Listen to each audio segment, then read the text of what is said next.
Audio Jungle. Écoute, nouveauté cette année, c'est choc.ca.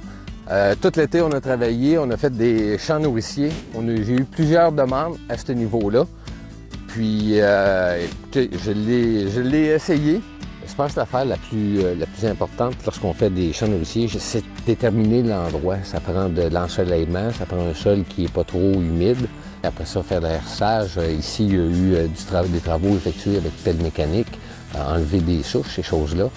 Après ça, il faut faire des tests de sol pour avoir le bon pH, pour mettre la bonne sorte de plante qu'on a à planter sur ce champ-là.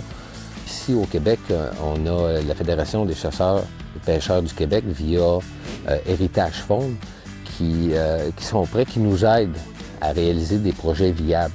C'est un processus qui est quand même simple. Il faut qu'il soit précis. Tu as des plans, tu as des échéanciers, puis l'aide est significative là, au niveau des champs. Là, ça fait une différence entre en faire un ou ne pas en faire. Je vous dirais que, grosso modo, à l'acre, ça peut revenir aux alentours de, je dirais, un 2500, 2800 de l'acre pour la première année. Après ça, c'est juste un entretien, puis échelonné sur un 5 ans, exemple, on peut parler peut-être 300-400$ pour l'entretien par année.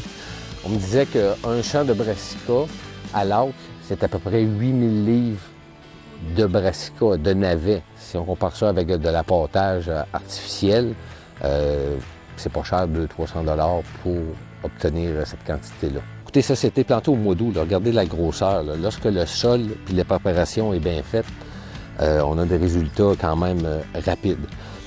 Donc, ce navet-là, la particularité, on a remarqué que le dindon le raffole, toutes les feuilles sont mangées. Mais une fois qu'il a gelé, ça devient très, très sucré. À ce moment-là, les chevreuils vont commencer à déterrer. Même lorsqu'il y a de la neige, ils vont commencer à déterrer. Donc, c'est une belle nourriture de fin de saison.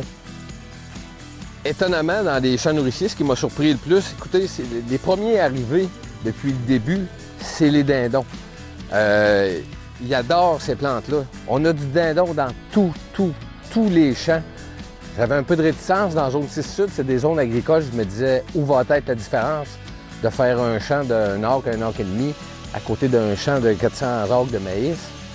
Mais écoute, on le voit sur les caméras, je le constate de visuel aussi régulièrement. Les résultats sont surprenants. Ça offre vraiment une chasse différente. On a des gibiers qui sont calmes, qui sont habitués d'aller là. C'est un air naturel de chasse. Puis l'environnement pour les chasseurs est aussi agréable. Assis en avant d'un champ comme ça, qui est aménagé, je veux dire, tu as vraiment là, une belle espace de chasse.